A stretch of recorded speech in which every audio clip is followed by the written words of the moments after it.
आप सभी को प्यार भरा नमस्कार। स्वागत करती हूँ आप सभी का अपने YouTube चैनल भक्तिसार फ्रॉम देवभूमि में। दोस्तों, आज की वीडियो में हम जानेंगे आखिर क्यों हुआ समुद्र मंथन। समुद्र मंथन पुराणों में वर्णित एक प्रसिद्ध पौराणिक कथा है जिसमें देवताओं और दानवों ने मिलकर समुद्र का मंथन किया था। एक बार की बात है, शिवजी के दर्शनों के लिए दुर्वासा ऋषि अपने शिष्यों के साथ कैलाश जा रहे थे। मार्ग में उन्हें देवराज इंद्र मिले।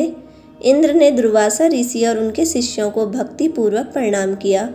तब दुर्वासा ने इंद्र को आशीर्वाद देकर विष्णु भगवान का परिजात पुष्प प्रदान किया।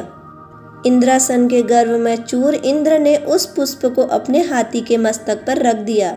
उस पुष्प का स्पर्श होते ही हाथी ने उसे अपनी सूंड से धरती पर फेंक दिया। इंद्र द्वारा भगवान विष्णु के पुष्प का तिरस्कार होता देखकर दुर्वासा ऋषि के क्रोध की सीमा न रही। उन्होंने देवराज इंद्र को श्री अर्थात लक्ष्मी से हीन हो जाने का श्राप दे दिया। दुर्वासा मुनि के श्राप के फलस्वरूप लक्ष्मी उसी समय स्वर्गलोक को छोड़कर अदृश्य हो गई। लक्ष्मी के चले जाने से इंद्र आदि देवता निर्बल और श्रीहीन हो गए। उनका वैभव लुप्त हो गया। इंद्र को बलहीन जानकर दैत्यों ने स्वर्ग पर आक्रमण कर दिया और देवगण को पराजित करके स्वर्ग पर अपना राजपाट कर लिया। तब इंद्र देवगुरु बृहस्पति और अन्य देवताओं के साथ ब्रह्मा जी की सभा में उपस्थित हुए। तब ब्रह्मा जी बोले, देवेंद्र, तुम सभी देवतागण भगवान विष्णु की शरण में जाओ। सभी देवतागण भगवान विष्णु की शरण में जा पहुँचे। देवगण भगवान विष्णु की स्तुति करते हुए बोले, भगवान, आपके श्री चरणों में हमारा बारंबार प्रणाम। हम सब जिस उद्देश्य से आपकी शरण में आए हैं, कृपा करके आप उसे पूरा कीजिए। दुर्वासा ऋषि के श्राप के कारण माता लक्ष्मी हमसे रुष्ट हो गई और दैत्यों ने हमें पराजित कर स्वर्ग पर अधिकार कर लिया है। अब हम आपकी शरण में हैं, हमारी रक्षा कीजिए। भगवान विष्णु त्रिकालदर्शी हैं। वे पल भर में ही देवताओं के मन की बात जान गए। तब वे देवगण से बोले, देवगण, मेरी बात ध्यानपूर्वक सुने, क्योंकि केवल यही तुम्हारे कल्याण का उपाय है। दैत्यों पर इस समय काल की विशेष कृपा है, इसलिए जब तक तुम्हारे उत्कर्ष और दैत्यों के पतन का समय नहीं आता, तब तक तुम उनसे दोस्ती कर लो। क्षीर सागर के गर्भ में अनेक दिव्य पदार्थों के साथ साथ अमृत भी छिपा है। उसे पीने वाले के सामने मृत्यु भी पराजित हो जाती है। इसके लिए तुम्हें समुद्र मंथन करना होगा। यह कार्य अत्यंत कठिन है, अतः इस कार्य में दैत्यों से सहायता लो। कूटनीति भी यही कहती है कि आवश्यकता पड़ने पर शत्रुओं को भी मित्र बना लेना चाहिए। भगवान विष्णु के परामर्श के अनुसार इंद्रादि देवगण दैत्यराज बलि के पास संधि का प्रस्ताव लेकर गए और उन्हें अमृत के बारे में बताकर समुद्र मंथन के लिए तैयार कर लिया। इस प्रकार मदरांचल को मथानी और वासुकी नाग को रस्सी बनाकर देवताओं और दैत्यों ने क्षीर समुद्र का मंथन आरंभ किया। इतने में ही वह पर्वत समुद्र में डूबने लगा। तब लक्ष्मीपति भगवान विष्णु ने कच्छप रूप धारण करके तत्काल ही मदरांचल को ऊपर उठा दिया। भगवान विष्णु स्वयं ही मदरांचल के आधार बन गए और उन्होंने अपनी चारों भुजाओं से मथानी बने हुए उस पर्वत को भली भांति पकड़कर उसे सुखपूर्वक घुमाने योग्य बना दिया। उसके बाद दोनों पक्ष अमृत प्राप्ति के लिए समुद्र मंथन करने लगे। अमृत पाने की इच्छा से सभी बड़े जोश और वेग से मंथन कर रहे थे।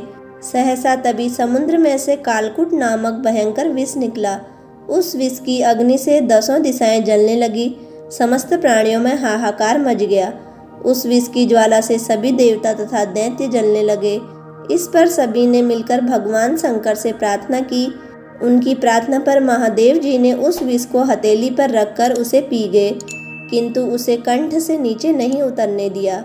उस कालकूट विष के प्रभाव से शिवजी का कंठ नीला पड़ गया, इसलिए महादेव जी को नीलकंठ भी कहते हैं। उनकी हथेली से थोड़ा सा विष पृथ्वी पर टपक गया था, जिसे सांप, बिच्छू आदि विषैले जंतुओं ने ग्रहण कर लिया। फिर से समुद्र मंथन प्रारंभ हुआ और इस बार दूसरा रत्न कामधेनु गाय निकली, जिसे ऋषियों ने रख लिया। इसके बाद समुद्र में से एक घोड़ा निकला, जिसे दैत्य राज बलि ने रख लिया। उसके बाद ऐरावत हाथी निकला, जिसे देवराज इंद्र ने रख लिया। इसके बाद समुद्र मंथन से कौस्तुभ मणि समुद्र से निकली, उसे भगवान विष्णु ने रख लिया। फिर कल्प वृक्ष निकला और रंभा नामक अप्सरा निकली। इन दोनों को देवलोक में रख लिया गया। आगे फिर समुद्र को मथने से लक्ष्मी जी निकली। लक्ष्मी जी ने स्वयं ही भगवान विष्णु को वर लिया। उसके बाद कन्या के रूप में वारुणी प्रकट हुई, जिसे दैत्यों ने ग्रहण किया। फिर एक के पश्चात एक चंद्रमा, परिजात वृक्ष तथा शंख निकले और अंत में धन्वंतरी वैद्य अमृत का घट लेकर प्रकट हुए।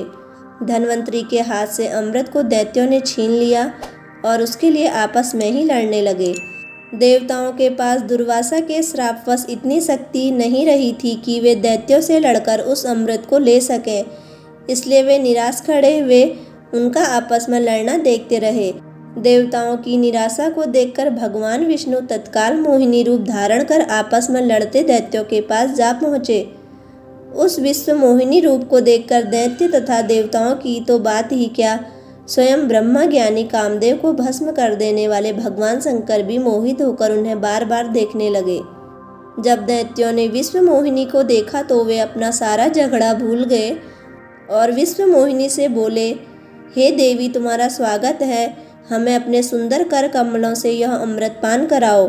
इस पर विश्व मोहिनी रूपी विष्णु ने कहा, हे देवताओं और दानवों, तुम दोनों ही महर्षि कश्यप जी के पुत्र हो, फिर भी परस्पर लड़ते हो। मैं तो स्वेच्छाचारिणी स्त्री हूँ, फिर तुम लोग कैसे मुझ पर विश्वास कर रहे हो? अच्छा यही है कि स्वयं सब मिलकर अमृत पान कर लो। तुम जिस प्रकार इस अमृत को बांटोगी, हम उसी प्रकार अमृत पान करेंगे। तुम ये घट लो और हम सभी में अमृत वितरण करो। विश्व मोहिनी ने अमृत घट लेकर देवताओं और दैत्यों को अलग अलग पंक्तियों में बैठने के लिए कहा। उसके बाद दैत्यों को अपने कटाक्ष से मदहोश करते हुए देवताओं को अमृत पान कराने लगी। दैत्य उनके रूप को देखकर इतना मदहोश हो गए कि अमृत पीना ही भूल गए। भगवान की इस चाल को राहु नामक दैत्य समझ गया। वह देवता का रूप बनाकर देवताओं में जाकर बैठ गया और प्राप्त अमृत को मुख में डाल लिया। जब अमृत उसके कंठ में पहुंच गया, तब चंद्रमा तथा सूर्य ने पुकार कर कहा कि ये राहु दैत्य है। यह सुनकर भगवान विष्णु ने तत्काल अपने सुदर्शन चक्र से उसका सिर गर्दन से अलग कर दिया। इस तरह देवताओं को अमृत पिलाकर भगवान विष्णु वहां से लोप हो गए। उनके लोप होते ही दैत्यों की मदहोशी समाप्त हो गई। वे अत्यंत क्रोधित होकर देवताओं पर प्रहार करने लगे। इस बार सभी देवराज अपनी शक्ति वापस पा चुके थे, अतः उन्होंने दैत्यों को परास्त कर अपना इंद्रलोक वापस प्राप्त कर लिया। तो दोस्तों, आपको हमारी वीडियो कैसी लगी? प्लीज़ नीचे कमेंट बॉक्स में अपनी राय जरूर दें और इसी तरह की वीडियो देखने के लिए हमारे चैनल को लाइक, शेयर और सब्सक्राइब जरूर करें। धन्यवाद।